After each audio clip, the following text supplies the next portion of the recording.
Bueno, continuamos con la clase de ayer. Nos quedamos justo aquí, que os recomendé que si no habíais visto el documental de Ícaro, pues Elena, bueno.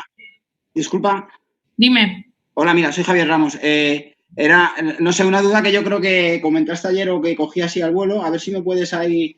Es algo muy sencillo. Yo creo que decías que bueno, cuando estuvimos viendo, pues más o menos la alimentación que tienes que tener durante la carrera, como Sí. que a las mujeres le era más complicado mantener la rutina de esa alimentación.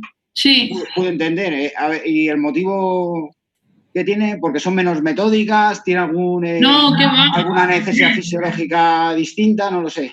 ¿Qué va? Es por tolerancia, no es porque no sea. Al contrario, de hecho, las mujeres suelen ser mucho más metódicas que los hombres a la hora de seguir las recomendaciones y las pautas. El problema es que a nivel intestinal la tolerancia suele ser menor, suelen tener más problemas gastrointestinales comparado con los hombres, pero no es por otra cosa, es simplemente por los problemas gastrointestinales. Entonces, eso hace que tiendan a comer menos, pero porque no lo toleran tan bien. También te digo que no todas las mujeres, porque yo tengo, por ejemplo, una triatleta que va muy bien, que es muy buena y es una máquina, quiero decir, es que come, no tiene ningún problema nunca, y luego tengo otras que es que tengo que tener un montón de cuidado porque en cuanto se pasan un poquito tienen problemas y suelen tener eso, o mucha plenitud o diarrea, sobre todo suele ser eso, o plenitud o diarrea, o retortijón, aún sin llegar a diarrea. Pero, o sea que la única limitación es que tienes que pues, ser mucho más incisivo, hacer más hincapié en los entrenamientos que tengas que hacer en esa parcela, digamos. Exactamente, pero vamos, que no es por otra cosa. Vale, pues perfecto, aclarado. Muchas gracias. Bueno, seguimos. Entonces, aquí en este estudio que se hizo en España y en la EXAT, lo que se vio era eso, el porcentaje de positivos, ¿no? En el tema del dopaje. Y realmente el porcentaje es bastante bajo. Sí que es cierto que va variando año tras año, por como dijimos ayer, y sobre todo pues, va a variar en función del número de controles que se hagan, básicamente pues por el miedo de que te puedan pillar. Pero realmente lo que está claro es que la prevalencia real del uso de sustancias dopantes es mucho mayor. Como dicen los estudios, se sugiere que está entre el 1 y 2% de resultados adversos analíticos, pero realmente se estima que su uso puede estar entre un 14 y un 39%. Pero claro, no se detecta tanto. Entonces, como ya sabéis, pues todos los años la WADA saca tanto el Código Mundial Antidopaje como una serie de documentos técnicos y guías de uso. Todo esto está al alcance de todos vosotros. Te metes en internet y lo podéis sacar sin ningún problema. Entonces, está la guía, que es el código, pero luego está la lista de sustancias prohibidas, los laboratorios específicos. Luego ya sabéis que cada laboratorio suele determinar una serie de sustancias, y luego dentro de la guía, pues por ejemplo tenemos la de cómo se hace específicamente un control, porque bueno, todo eso tiene un proceso y es un protocolo laborioso, y todo eso está todo contemplado y especificado, aunque ya digo que todo va a cambiar. Luego, año tras año, van cambiando los laboratorios. Como veis, en Europa es donde más hay, ¿vale? Entonces, esto también es conocido, la muestra tiene que tener un tiempo máximo de envío. Por lo tanto, si estás en ciertas localizaciones del mundo y no tienes un laboratorio cerca, pues hay muchas regiones en las que no se hacen controles, pues, por este motivo. Pero claro, en España, en España y en Europa, como hay tanto, no suele ser un problema. Entonces, ¿por qué se incluye una sustancia dentro de la lista de sustancias prohibidas o métodos prohibidos? Pues principalmente por tres motivos. Porque el compuesto puede mejorar la marca, ¿no? Es decir, porque puede haber una desventaja frente a otro compañero, otro deportista, porque puede ser perjudicial para la salud o porque es contrario al espíritu deportivo. Entonces, para que una lista entre dentro de la lista de sustancias, tiene que cumplir dos de tres, ¿vale? Tiene que cumplir dos de estas tres. Al igual, ¿por qué se saca una sustancia de la lista? Pues cuando se ve que no cumple estos criterios, pues se saca de la lista, como por ejemplo ahora veremos el tema del glicerol, que sí que estaba. Entonces, bueno, desde el año 2004 la Agencia Mundial Antidopaje es la que controla pues, la publicación de todas estas listas. Y ahora, bueno, voy a poner eso, excepciones o sustancias que han ido saliendo de la lista que año tras año pues se va actualizando.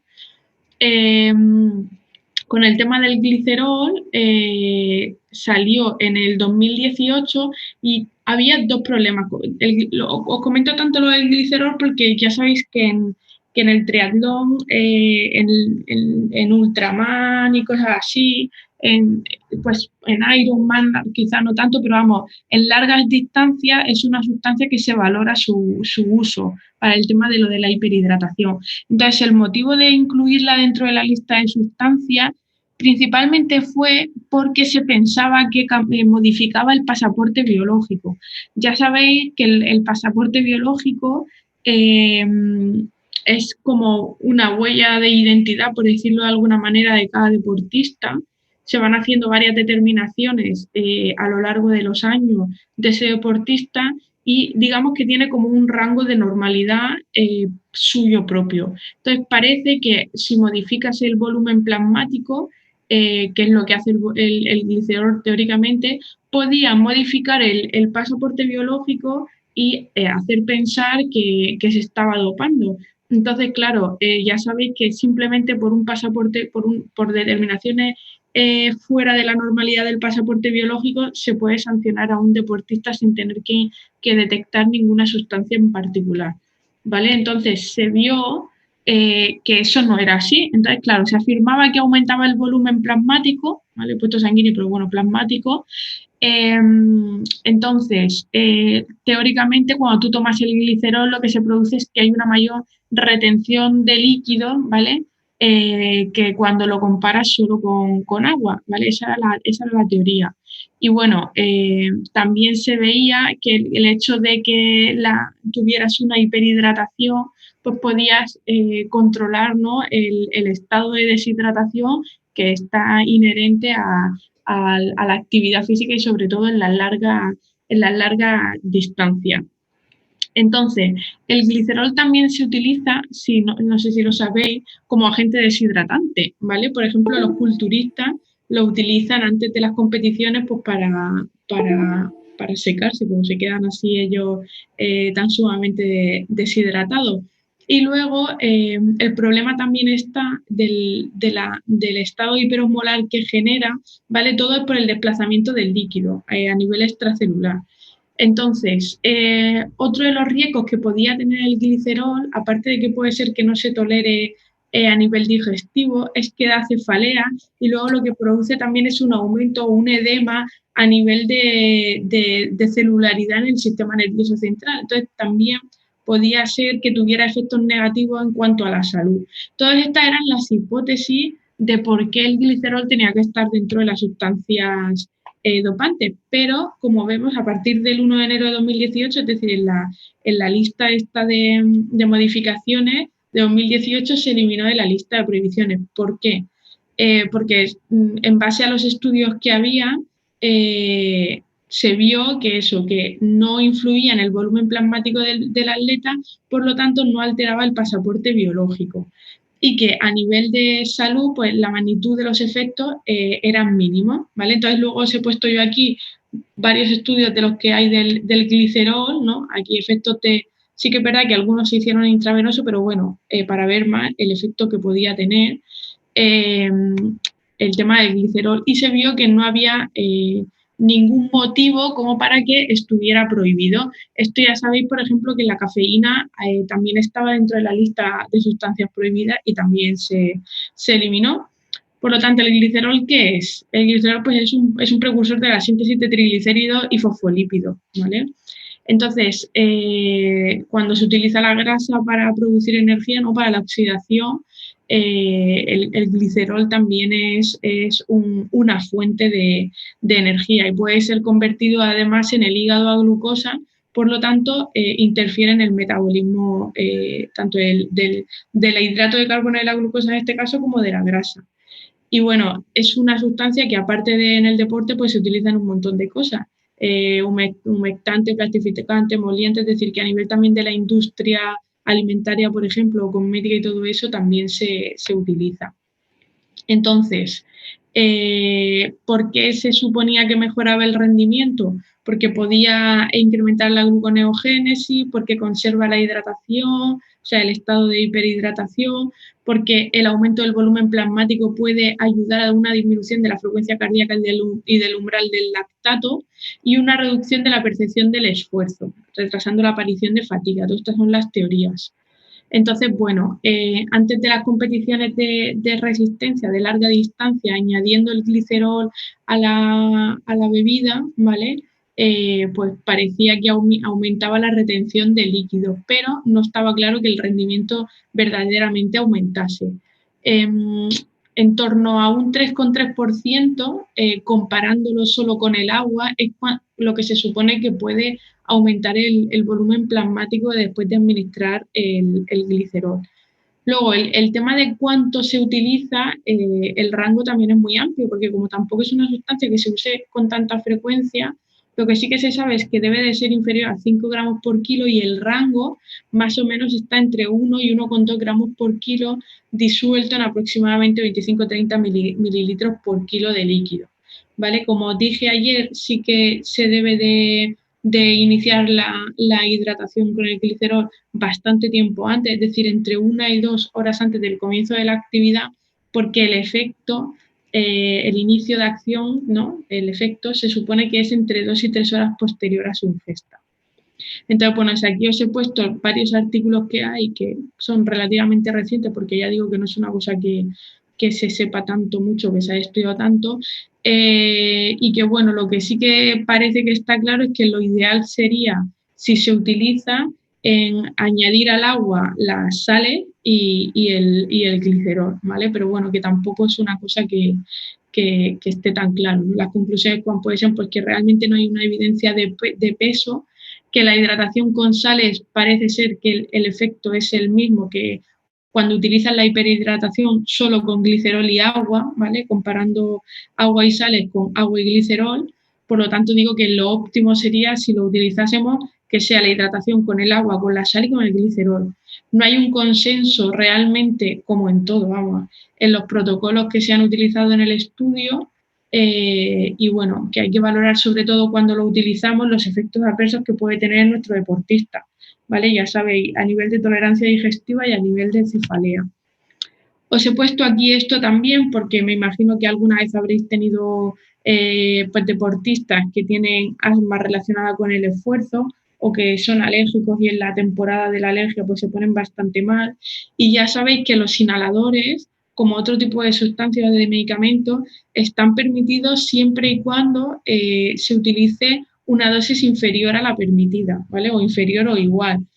Este es el típico caso de Froome, ya lo sabréis, que bueno, que se le vio pues, una dosis súper alta con los inhaladores que utilizaba, pero ahora comentaremos lo que es lo de la autorización de uso terapéutico y todo eso, pero vamos, que el tema de los inhaladores, siempre y cuando se utilicen a la dosis que se tienen que utilizar, no se necesita ni autorización de uso terapéutico ni va a considerarse que sea un caso de doping. Y ahí están pues, los tipos de inhaladores permitidos, porque hay un montón más de inhaladores, y la cantidad máxima.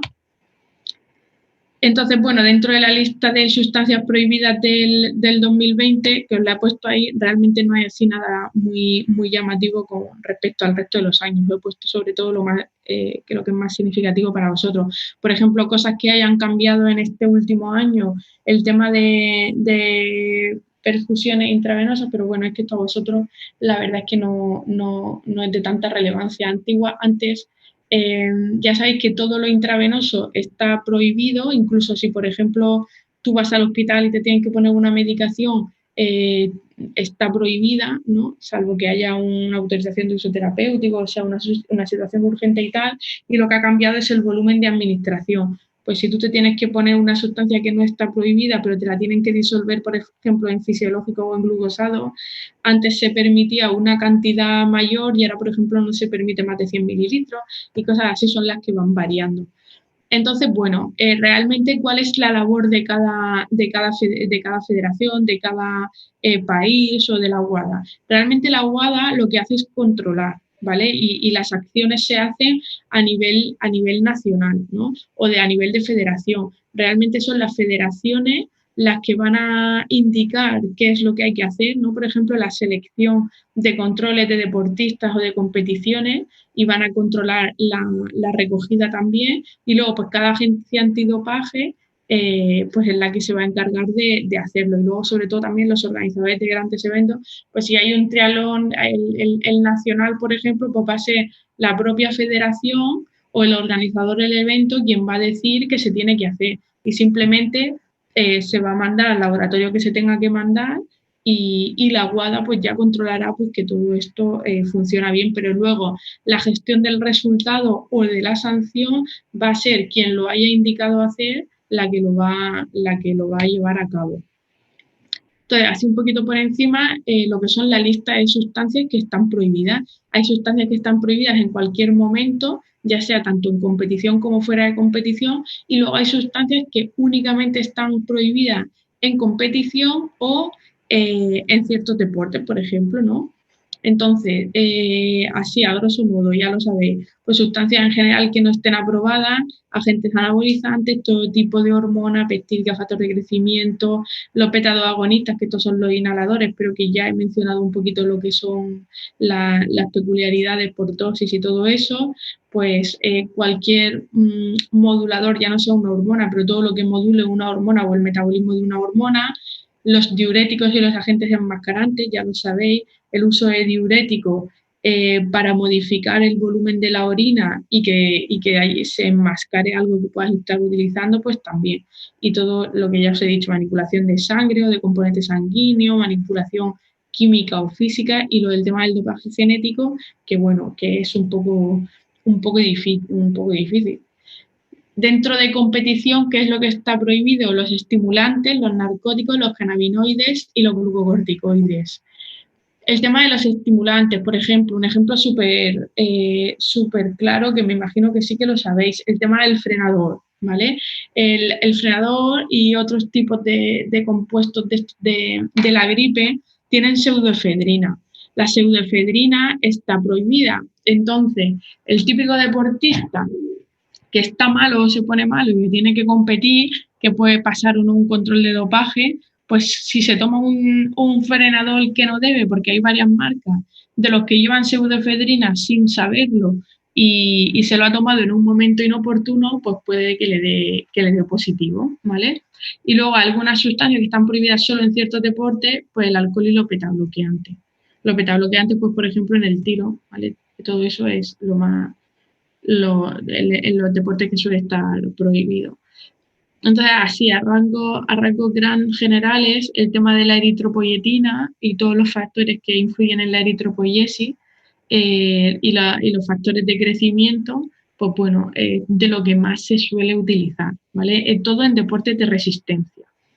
Entonces, bueno, ya os comenté ayer eso que apareció en el mercado en torno al 1990, 1987, pero bueno, principalmente fue en los años 80 donde tuvo el boom, que es lo que se decía, lo de la barra libre de la EPO en los deportistas de élite. Y bueno, sí que no sé si lo sabéis, que antiguamente o en competiciones importantes el tema de lo del hematocrito era un parámetro que condicionaba o no el poder competir. Entonces se decía que hematocritos por encima del 55 antes de una competición, todo esto principalmente era en ciclismo, hacía que ese deportista no pudiese correr, ¿vale? Porque, bueno, aumentaba el riesgo de trombosis, se sospechaba que podía estar dopado, aunque ahora mismo eso no se utiliza, ¿vale? Lo del hematocrito por encima del 55 como único parámetro. Entonces, bueno, una de las eritropoyetinas que se están utilizando en la actualidad, ya lo comenté ayer, es una que se llama la cera, que es una eritropoyetina de tercera generación. ¿Y qué es lo que pasa con la EPO? Pues que aumenta la viscosidad de la sangre, se pueden producir coágulos, entonces que se pueden producir pues ictus e infartos. Las típicas muertes en deportistas por la noche, deportistas jóvenes, pues muchas veces están asociadas a todo esto. Esto aquí os he puesto lo que es el pasaporte biológico. Ahí tenéis la foto a la derecha. El modelo A sería un pasaporte biológico normal, que es lo que os he dicho. Los rangos de normalidad serían las rayitas rojas y son todos los parámetros que ha tenido a lo largo de su control, ¿no? De los años, que se establece que son los suyo normal, ¿vale? Pero luego si veis abajo, que os he puesto otro ejemplo, el B, como veis hay muchos puntos que salen fuera de la normalidad. El B se consideraría un caso positivo porque tiene varias determinaciones que están fuera de su rango de normalidad en el pasaporte biológico. Simple y llanamente por eso se considera que puede ser una sanción. Entonces, el tema de la determinación del pasaporte biológico y todo esto se utiliza con unos conceptos que son el ON y el OF, que son unos algoritmos matemáticos en base a la hemoglobina, el hematocrito y todo esto. Y bueno, es súper difícil. Yo, por ejemplo, no sabría calcularlo. Y tampoco es una cosa que esté así al alcance de todo el mundo. Pero bueno, que más o menos para que sepáis lo que es un pasaporte biológico. Luego, a lo mejor, si es un deportista puntual que solo tiene un punto que se le haya ido fuera de su pasaporte biológico, pero todo lo demás es normal y no hay nada sospechoso, muchas veces lo que se hace es investigar puntualmente por qué eso puede estar fuera de lugar. Por lo que ya os digo, si ha pasado alguna enfermedad o ha tomado algún tipo de medicación, hay muchas cosas que pueden alterar el pasaporte biológico. Por lo tanto, hay una serie de expertos, de médicos y todo esto que lo analizan todo. O sea, que no es solo en base al resultado y al azar que sí o sí te dicen que está prohibido. Es decir, que tiene una investigación de peso posteriormente. Entonces, bueno, con el tema este de los beta-2 agonistas, básicamente os he puesto lo mismo. Lo que se hace es ver la cantidad que hay por orina, ¿vale? Que es lo que se considera la cantidad máxima. Y luego abajo os he puesto pues lo que sería la cantidad máxima habitual para que no se llegue a una dosis que no está permitida a nivel de la orina, ¿vale? Pero aquí es el esquema que os he puesto antes. Entonces, cosas importantes que hay a vuestro alcance para poder saber un poquito más de esto o poder controlarlo, ¿no? ¿Qué tenemos nosotros para controlar todas las circunstancias que se nos pueden presentar en nuestros deportistas? Que al fin y al cabo es lo más importante. Pues ya sabéis que tenéis la lista de sustancias prohibidas que se va actualizando año tras año, pero también hay otro tipo de lista y otro tipo de documentos. Está la lista de sustancias que están permitidas, porque hay veces que puede generar dudas, lo que es la autorización de uso terapéutico para saber cuándo le tenéis que decir a vuestro deportista que pida su autorización de uso terapéutico. Todo esto va a ser para todos vosotros que tengáis deportistas de alto nivel, ¿no? Y que tengan controles con cierta frecuencia. Luego sí que es cierto que a lo mejor hay otros deportistas que no son de élite, pero al estar federados, si corren, por ejemplo, si hacen campeonatos de España o europeos y todo esto, siempre que lleguen a un podium o cerca del podium van a tener que pasar un control, o sea que ese tipo de deportistas también, y ya a nivel nacional también. O sea, quiero decir que siempre que haya cierto nivel va a ser una cosa que haya que tener en cuenta. Luego hay otra lista de productos habituales que se utilizan, productos habituales y fármacos habituales que no requieren autorización de uso terapéutico. Esto también es súper importante porque hay veces eso, que hay un fármaco y que tienes la duda y no lo sabes. Yo, por ejemplo, porque tengo aplicaciones pues, a nivel de medicina y tal, de todos los fármacos, pero en el, yo lo diré, en el papelito del fármaco, que no me sale ahora el nombre, ahí te sale toda la información y te dice, este fármaco puede dar positivo en un control de dopaje, téngalo en cuenta. O sea, quiero decir que en la caja, en la información del fármaco, eso aparece. Luego hay también para descargar, que lo pone la EPSA, lo que es un contrato de deporte limpio para que firméis el entrenador y el deportista, que bueno, puede dejar un poquito más tranquilo porque ya sabéis que vosotros, si tenéis una relación como entrenadores de un deportista que da un positivo, pues se os puede investigar, ¿vale? E incluso se os puede sancionar si se cree que hay algún tipo de relación con ese resultado adverso. Hay guía de prevención del dopaje para profesionales sanitarios, hay aplicaciones del móvil y para el ordenador para que consultéis fármacos, ¿vale? Tanto a nivel de medicamentos nacionales en España como en el extranjero. Hay web de consultas, todo esto lo voy a ir poniendo ahora, para productos de suplementación deportiva, de los que tienen el free, o sea, libre de sustancias dopantes. Y luego, bueno, que podéis consultar todas las alertas que se han podido declarar en ciertas marcas y productos específicos de suplementación deportiva en los últimos años. Entonces, no hay que olvidar que el dopaje puede ser tanto intencionado como no intencionado. Lo que más miedo nos da es el dopaje no intencionado, porque claro, puede ser eso, accidental, que tú hayas comprado cualquier cosa que no estés seguro de que esté, que sea apta y que bueno, te pueda dar un resultado que no sea voluntario, ¿no? Entonces, bueno, aquí os he puesto lo de la autorización de uso terapéutico.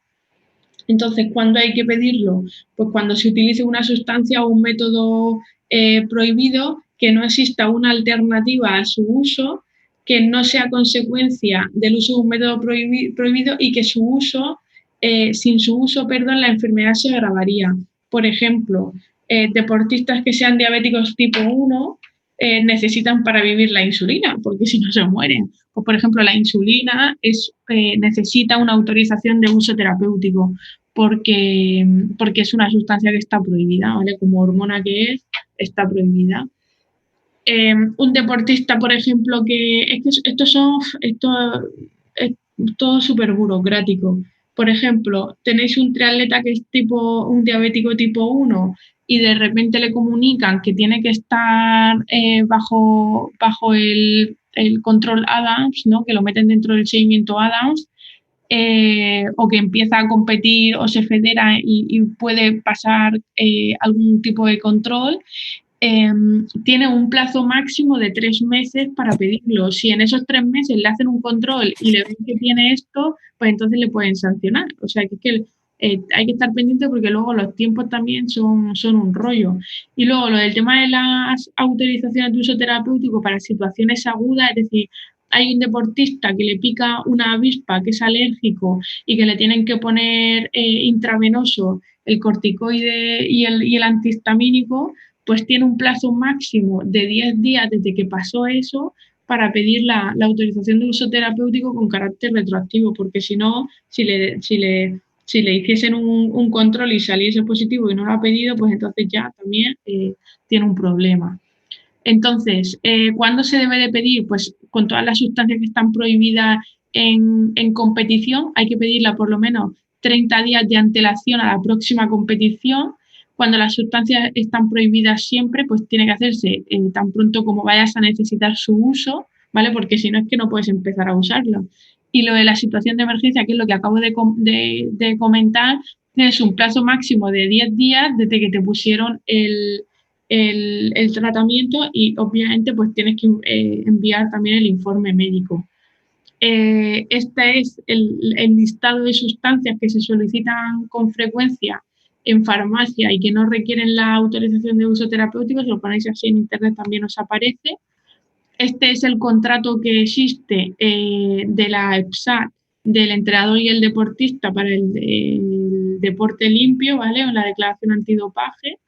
Esta es la guía de prevención del dopaje para los profesionales sanitarios. Todo esto os he puesto la captura por si os interesa que lo podáis descargar, ¿vale? Y aquí os voy a ir poniendo cuáles son las páginas web o los nombres o aplicaciones para ir consultando. Por ejemplo, aquí, esta es la que os he dicho, que es para medicamentos extranjeros, para saber si su uso está prohibido o no, pues metéis el nombre del fármaco y os lo dice. Y esta es la que tenemos en España, la Nodopap.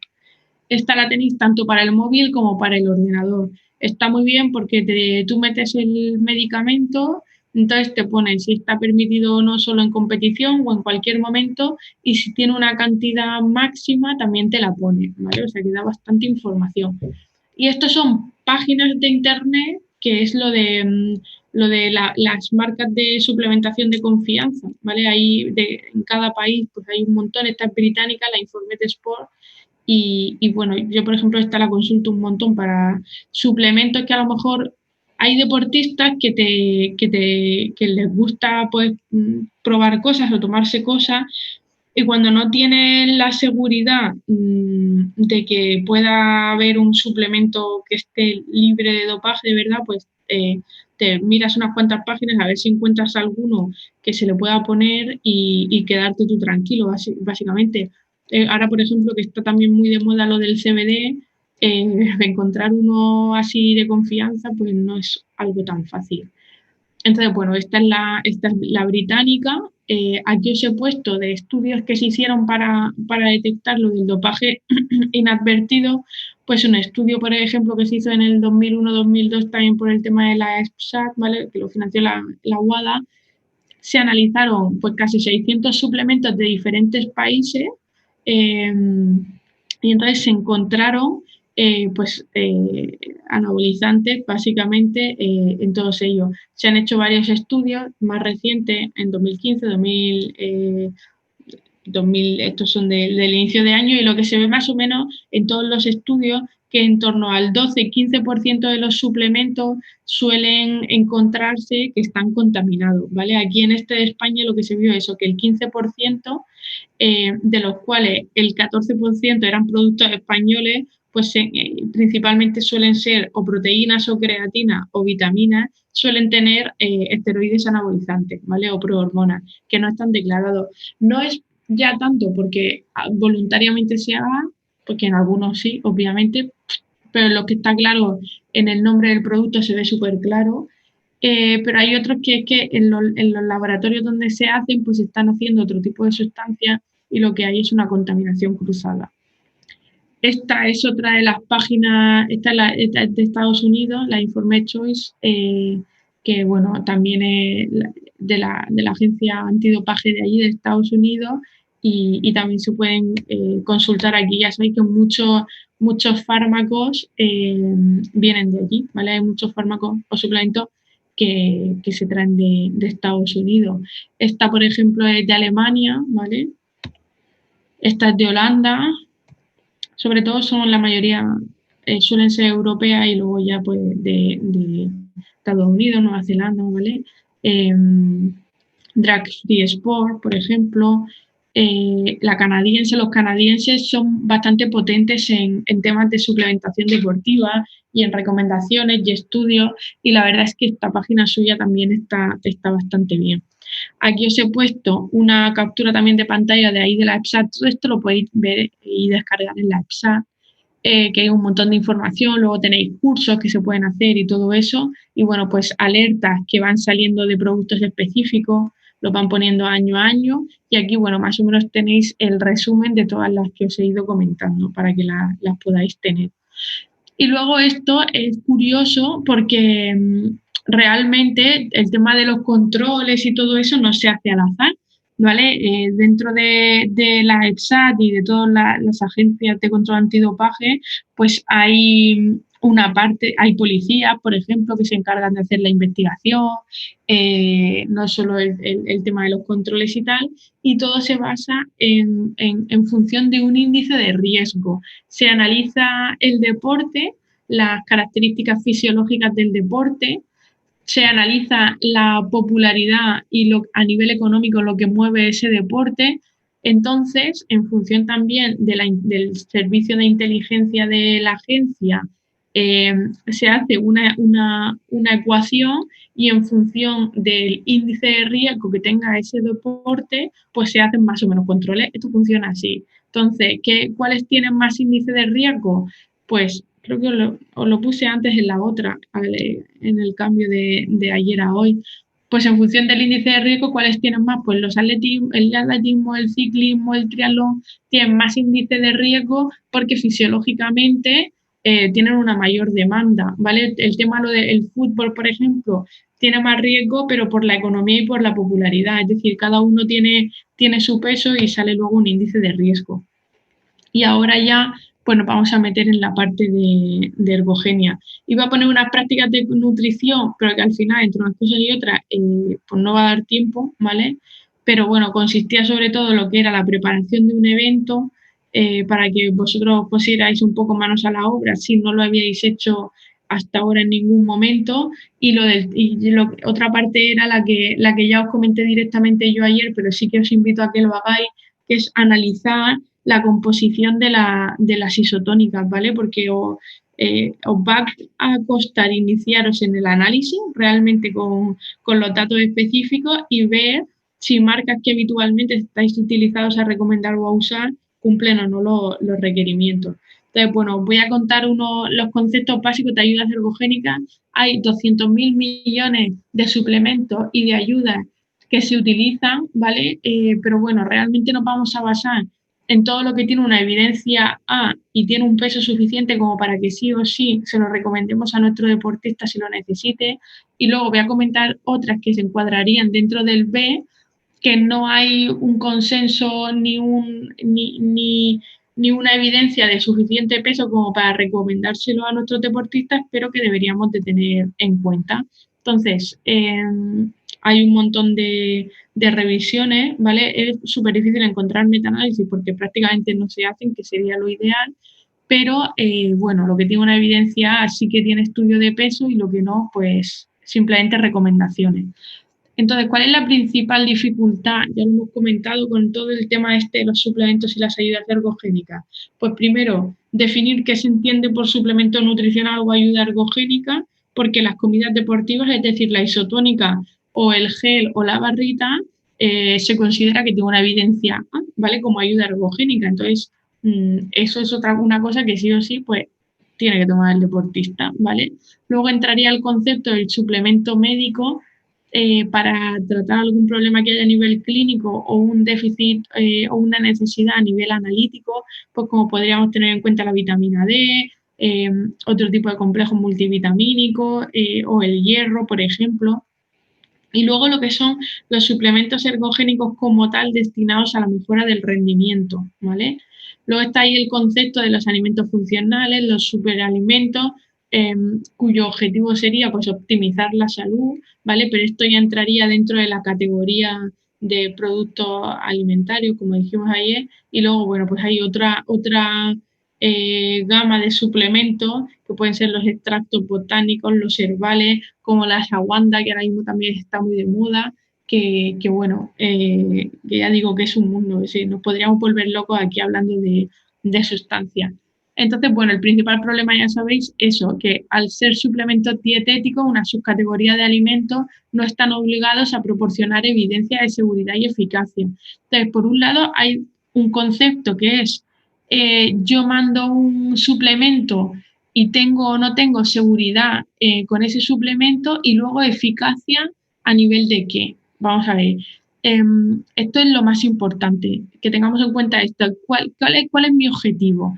Mi objetivo es mejorar la salud, mi objetivo es mejorar el rendimiento. Si estamos hablando de mejora del rendimiento, lo único que sabemos que mejora el rendimiento son todas aquellas sustancias que tienen una evidencia científica A, ¿vale? Lo demás, que pueda tener una B, yo no tengo claro que mejore el rendimiento. Entonces, digamos, podemos considerar que sea eficaz en la mejora de la salud. Pues depende, o sea, es que hay que tener muy claro por qué mandamos una sustancia y cuál es nuestro objetivo.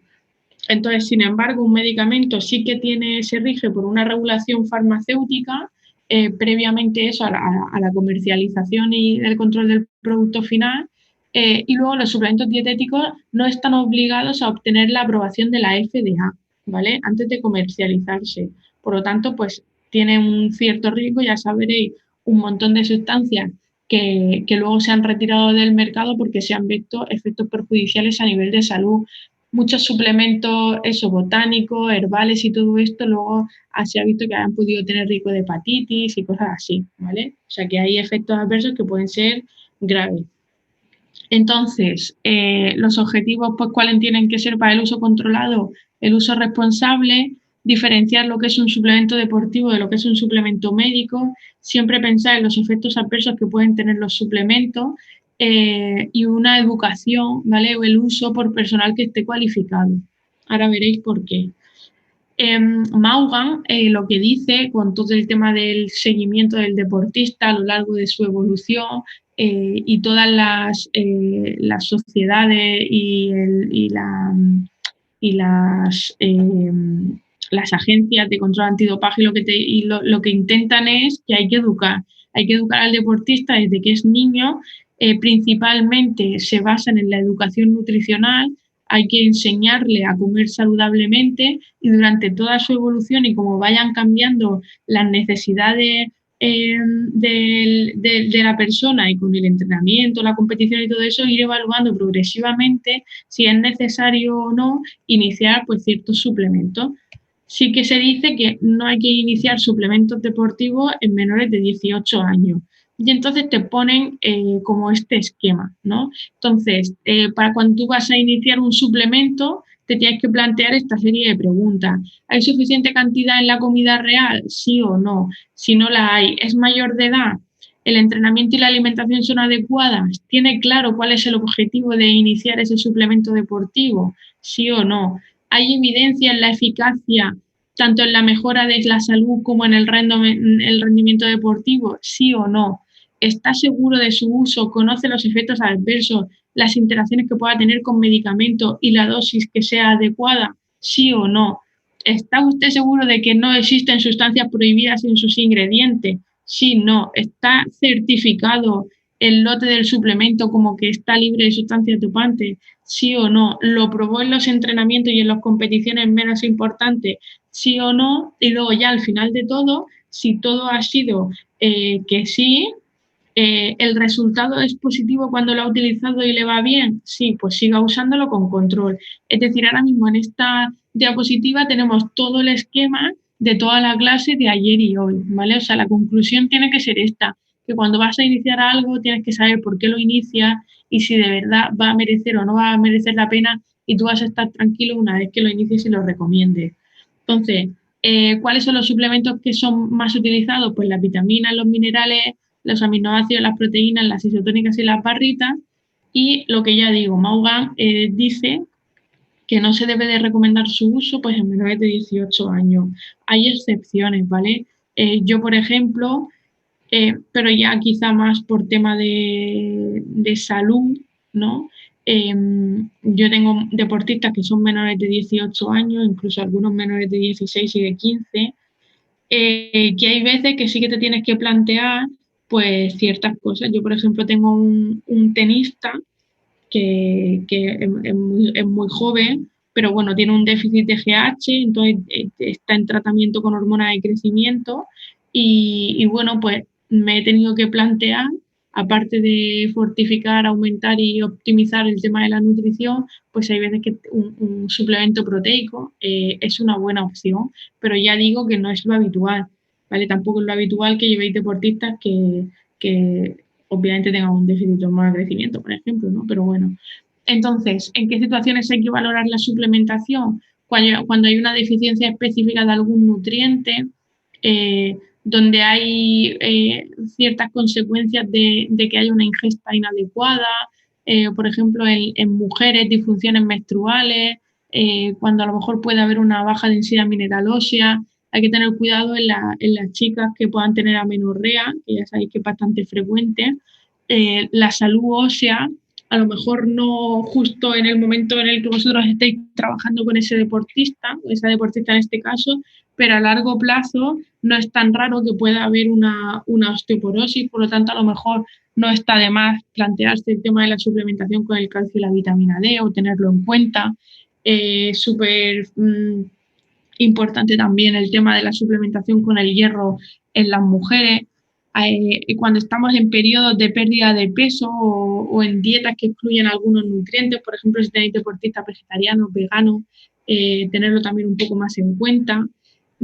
Cuando hay alimentos que están excluidos de la dieta, pues porque tenga un problema de una alergia o alguna intolerancia, situaciones donde haya que tener en cuenta ciertas adaptaciones fisiológicas, como os comenté ayer, el entrenamiento en altitud, los estados de hierro, y luego cosas como simplemente los viajes, cuando el deportista se tiene que ir, yo qué sé, a algún sitio de Sudamérica, donde va a cambiar todo, va a cambiar la alimentación, va a haber un cambio de flora bacteriana, de microbiota, pues hay suplementos como los probióticos pues, que pueden estar recomendados con el tema del GenLab, valorar la melatonina, triptófano, cosas así, ¿vale? Situaciones especiales que se pueden ir surgiendo habitualmente pues, a lo largo de la temporada.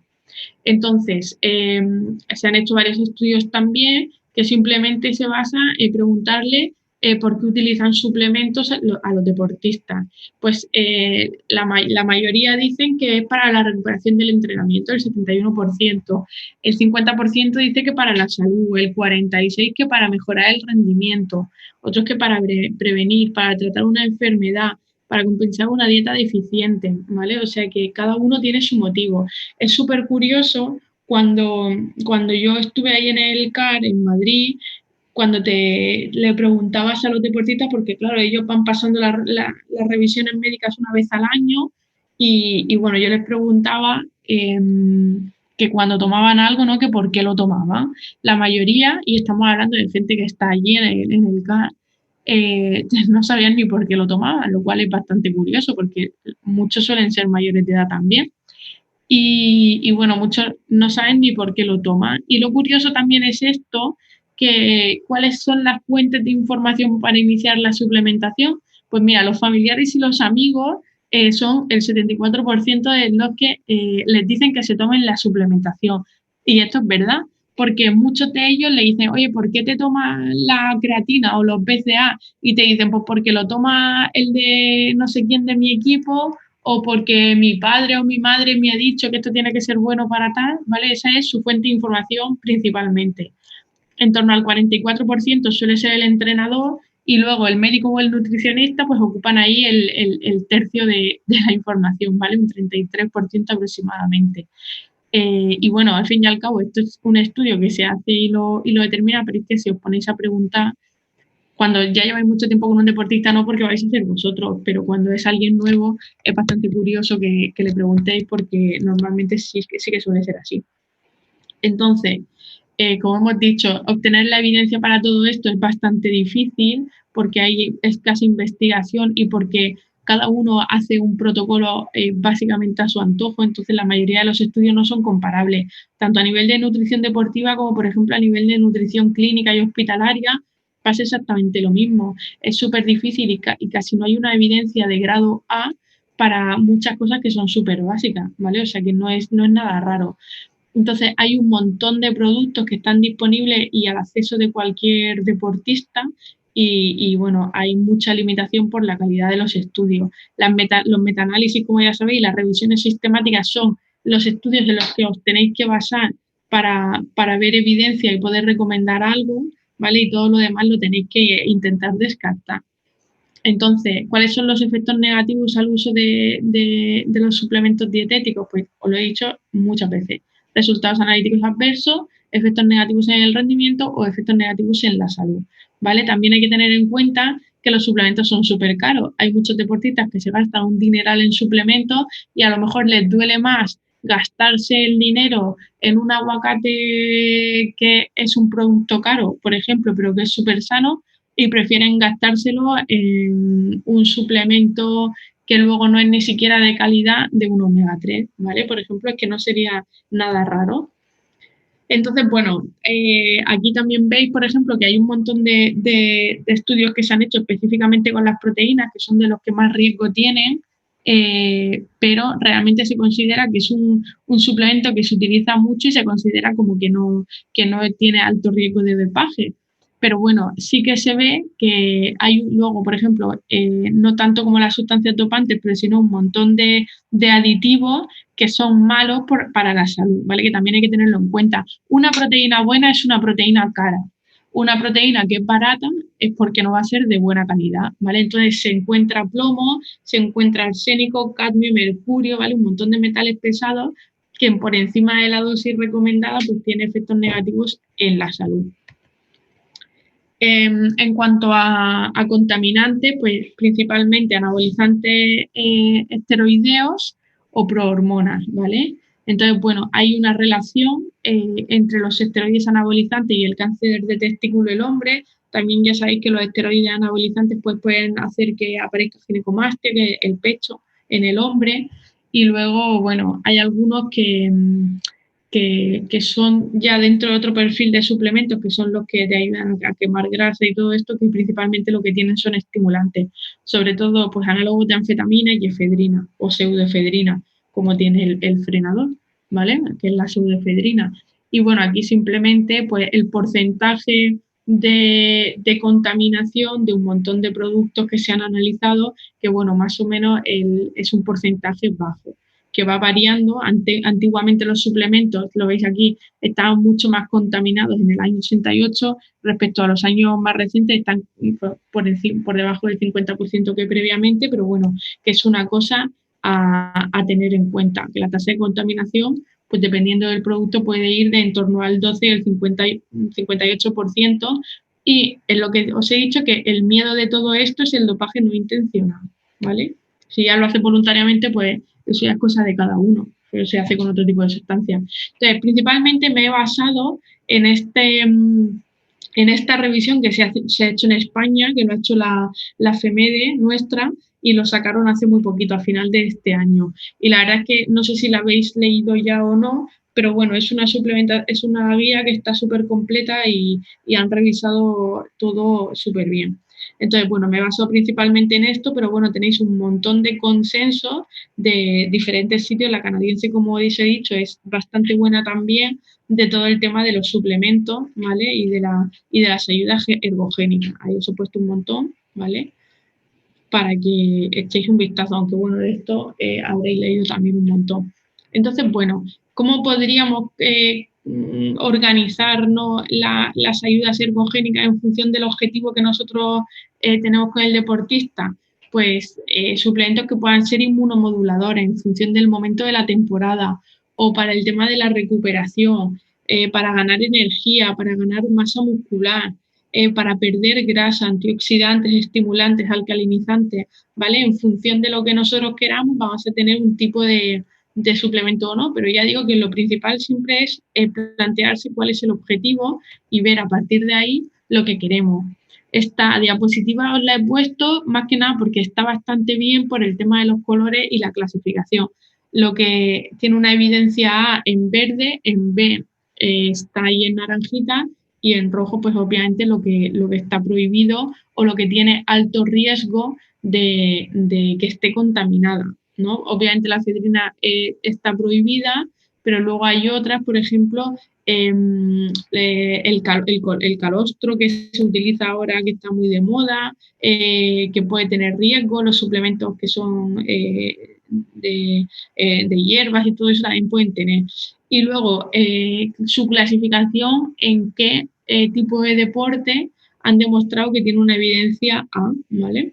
Aunque luego sí que es verdad que hay algunas cosas que faltan. Por ejemplo, el calcio, el hierro, que para salud sí que se ha visto que tiene un beneficio, no tiene pero bueno, eso es lógico. Luego los omega 3, que también cada vez tienen más evidencia, el HMB, que está ya también en un B, pero por ejemplo no está, ¿vale? O sea que bueno.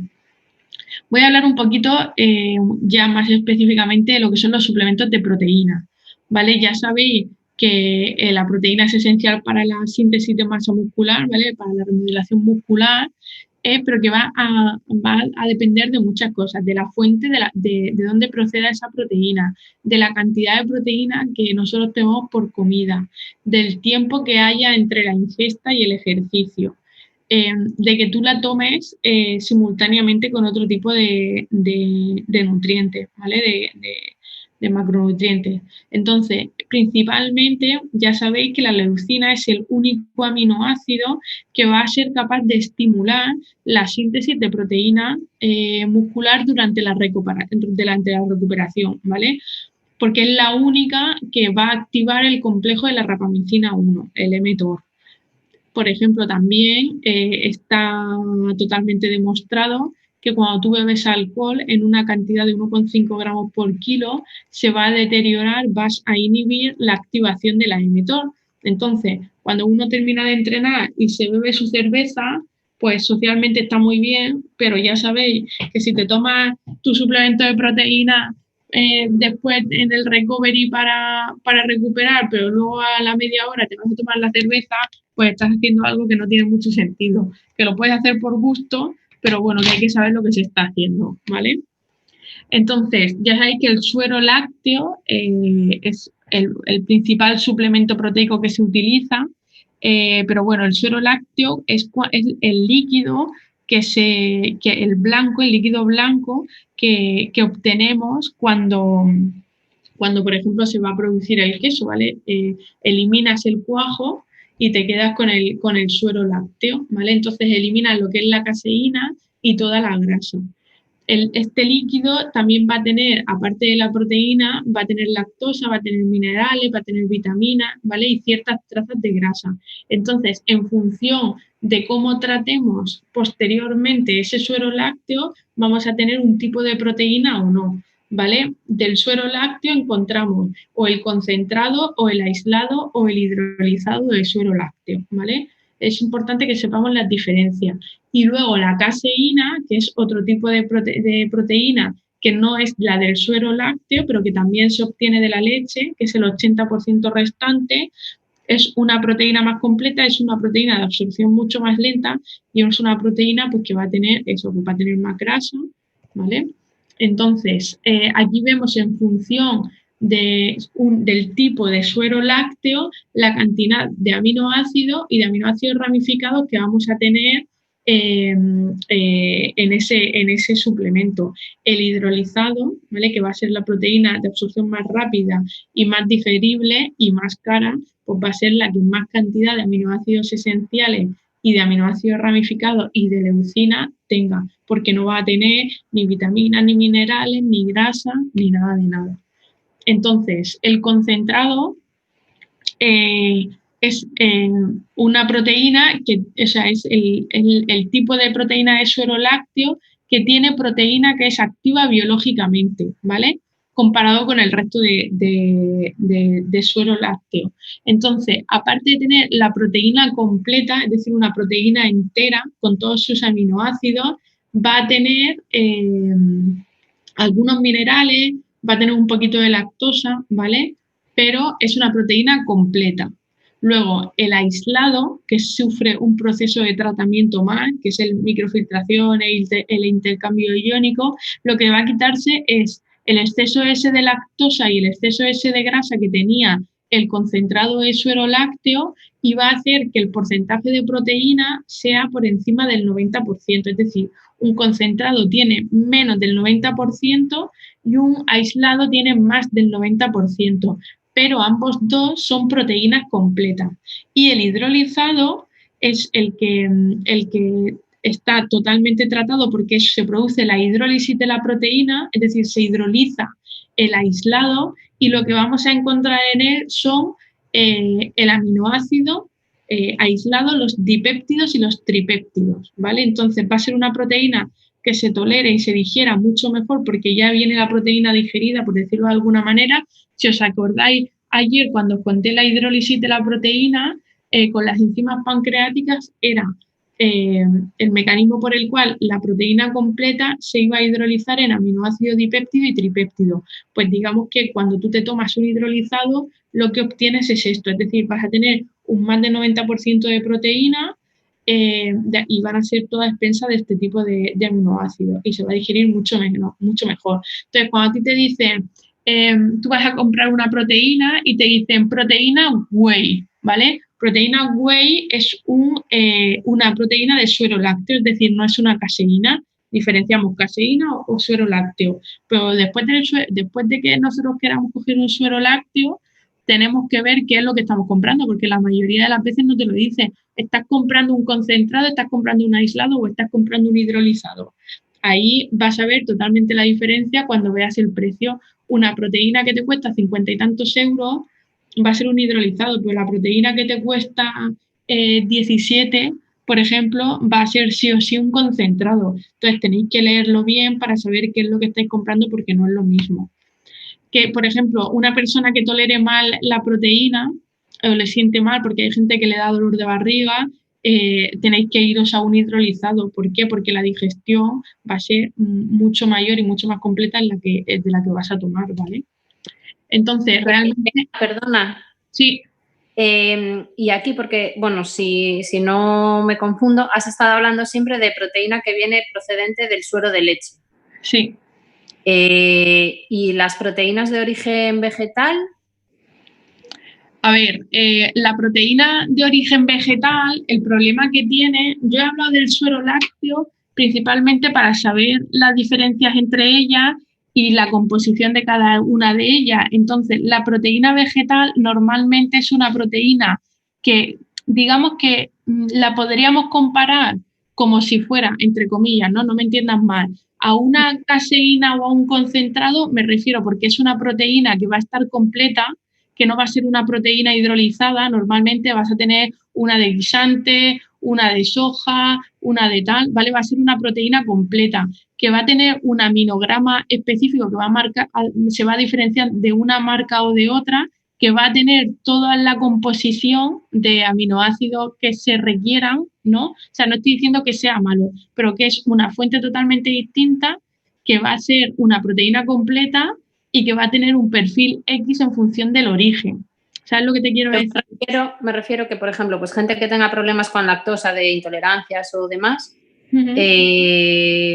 este tipo de proteínas valdrían para compensar la proteína cárnica o... Sí, valerle le van a valer. O sea, sí, le van a valer por completo. Lo que pasa es que lo bueno, entre comillas, de la proteína del suero lácteo es es la leucina, ¿vale? Es donde más leucina vamos a encontrar, porque una proteína vegetal no va a tener tanta leucina y el hecho de la cantidad de leucina que tenga, pues va a ser la velocidad de activación de la mTOR o de la síntesis muscular, y luego sobre todo la absorción. La absorción de una proteína de suero lácteo hidrolizada es súper rápida, ¿vale? Pero claro, depende del momento en el que tú te tomes tu suplemento. Es decir, por ejemplo, si tú te vas a tomar la proteína por la noche, ¿no? Tú no vas a poner un suero lácteo ni vas a poner un hidrolizado. Tú te vas a ir a una proteína tipo caseína, tipo proteína vegetal, porque la absorción va a ser mucho más lenta y la vas a ir haciendo poco a poco, ¿vale? El objetivo es totalmente distinto. Por eso hay veces que hay deportistas que se le ponen dos tipos de suplementos proteicos. Le puedes poner un suero lácteo y le puedes poner o una vegetal o le puedes poner una caseína en función del momento del día, ¿vale? O sea que no es por nada en especial, es simplemente porque creo que muchas veces no se conoce la diferencia de los tipos de proteína dentro del suero lácteo, pero porque las venden como tal. Es como lo del tema de las isotónicas, por eso hago tanto hincapié, porque hay que ser capaz de saber qué es lo que vas a tomar, para saber qué es lo que quieres. Únicamente. Entonces, no solo hay que tener en cuenta el objetivo que se persigue, sino el momento de ingesta para ver qué es más adecuado en cada caso. Exactamente, justo. Y luego eso, ver el aminograma, es que es súper importante. Las etiquetas nutricionales hay que leerlas, porque es que luego te engañan como quieren y ellos juegan con eso, ¿vale? Es como ahora veremos lo de los BCA, 811, 411, 211, y realmente lo que hay que ver es la cantidad de leucina y del resto de aminoácidos que tienen en relación con la leucina, porque la mayoría tienen una cantidad súper baja, pero te lo venden como que son la panacea, ¿sabes? Entonces es que la mayoría de las veces, es lo que os he dicho 20.000 veces, que el problema de todo esto es que juegan con la información, porque como no tienen que estar regulados, juegan con la información como quieren para que parezca una cosa y parezca súper bueno, y a lo mejor no lo sea. Entonces lo que tenemos que ser capaces es de interpretar la información que nos dan. Vale, gracias. Entonces, bueno, dentro de las proteínas que podemos encontrar en el suero lácteo, ya sabéis pues, que está la beta-lactoglobulina, hay monoglobulina, hay albúmina, hay lactoferrina, hay lactoperoxidasa, hay isocima, es decir, hay un montón de proteínas dentro del suero lácteo. Entonces, aquí a lo que íbamos de la cantidad de la leucina, ¿vale? Que al fin y al cabo viene a ser lo importante. Independientemente del tipo de suplemento, hay que ver cuándo lo vamos a tomar en relación con el ejercicio para saber cuál es el objetivo que nosotros queremos cubrir. Y, bueno, ya sabéis que en deportes de resistencia, pues bueno, es necesario el aumento de la ingesta proteica. pero bueno, más o menos es un rango de entre 20 y 40 gramos de proteína post ejercicio, pero tenemos que ver que la cantidad de leucina que nosotros aportamos tiene que estar entre 2,5 y 3 gramos de leucina. Entonces, por eso os he dicho lo de la proteína del suero lácteo, porque es la que más cantidad de leucina tiene y es en la que se ve que cubre, ¿no?, que los requerimientos si el objetivo es, por ejemplo, la recuperación muscular, ¿vale? Después justo del ejercicio. Entonces, la caseína, por ejemplo, en este caso lo que tiene es una absorción de 6 horas, ¿vale? Una velocidad de absorción de en torno a 6 horas con un pico de inicio de absorción más tardío en relación con la del suero lácteo que está dentro de la primera media hora, ¿vale? Entonces, lo que dicen las guías, ¿no?, es que, por ejemplo, para producir más masa muscular y todo esto, ¿cuánta cantidad de proteína yo necesito?, ¿no? Pues teóricamente deberíamos de dar 0,4 gramos por kilo por comida si hiciéramos 4 comidas con ingesta proteica, ¿vale? Por lo tanto, es un disparate, ¿vale? Luego hay quien dice que tiene que ser 2,2 gramos por kilo de proteína, que son unos 0,55 gramos de proteína por comida. Si tú esto lo traduces a alimento, no es sostenible. Es decir, nadie come tanta cantidad de alimento proteico, es decir, de pollo o de pavo o de lo que sea, ¿vale? Por eso muchas veces se utiliza los suplementos proteicos para poder conseguir las recomendaciones, ¿vale? Entonces, bueno, esto a modo de conclusión, ¿cuál es la diferencia final de todos los tipos de proteína, ya no solo del suero, de la proteína de la leche o la proteína vegetal? Lo que nos interesa saber es el grado de hidrolización que tiene, que el grado de hidrolización me va a determinar la velocidad de absorción de los aminoácidos y sobre todo el perfil de aminoácidos de ese suplemento, ¿vale? Esas son las conclusiones del tema de las proteínas. Entonces, eso. Perdona, ¿y la proteína de carne de vaca, que no se extrae realmente del suero de la leche? Viene a ser lo mismo. O sea, de donde tú cojas la proteína nos va a dar igual, ¿no? De donde tú la cojas. Es decir, tú tienes que ver qué aminograma tiene esa proteína, ¿vale? Es decir, principalmente, cuánta cantidad de leucina tiene. A ver, una proteína de una vaca también va a tener un aminograma bastante bueno. Pero la conclusión de todo esto, ¿por qué es teóricamente tan importante el suplemento proteico de suero lácteo? Por la leucina, es la misma conclusión, porque tiene más cantidad de leucina. Tú, por ejemplo, coges una proteína, sea lo que sea una proteína de guisante, sea de soja, sea de la vaca, ¿no? Y te vas y dices, venga, ¿cuánta cantidad de leucina tiene? Comparándola con el suero lácteo. Pues a lo mejor me interesa, después del entrenamiento, si solo tolera este tipo de proteína y yo veo que está un poquito más corta de leucina, pues darle un poquito más de suplemento de leucina. Ya está, ¿vale? O sea que no, yo siempre digo a todos estudiantes o en los másteres o en lo que sea, yo no digo que nada esté mal. Quiero decir, habrá cosas que estén mejores y habrá cosas que estén peores. Pero lo que tenemos que saber qué es lo que nosotros queremos, ¿vale? Entonces, también podemos jugar simplemente con el suplemento de leucina, que también existe de forma aislada, ¿vale? O sea, que al fin y al cabo, lo que sabemos es que como la leucina es el único aminoácido que me va a estimular la mTOR y que es el determinante para la recuperación, para la síntesis muscular y todo esto, y para la activación de toda la cascada metabólica, pues tenemos que saber qué es lo que queremos únicamente, ¿vale? Luego, si tú te vas a tomar tu suplemento, yo qué sé, de guisante antes de acostarte y luego, por ejemplo, has cenado, yo qué sé, también con un aporte proteico que está bastante bien, pues sí es que te da igual, ¿vale? Si no es el objetivo. O sea, que no hay nada que esté ni bien ni mal, simplemente hay que saber utilizarlo. No sé si me explico.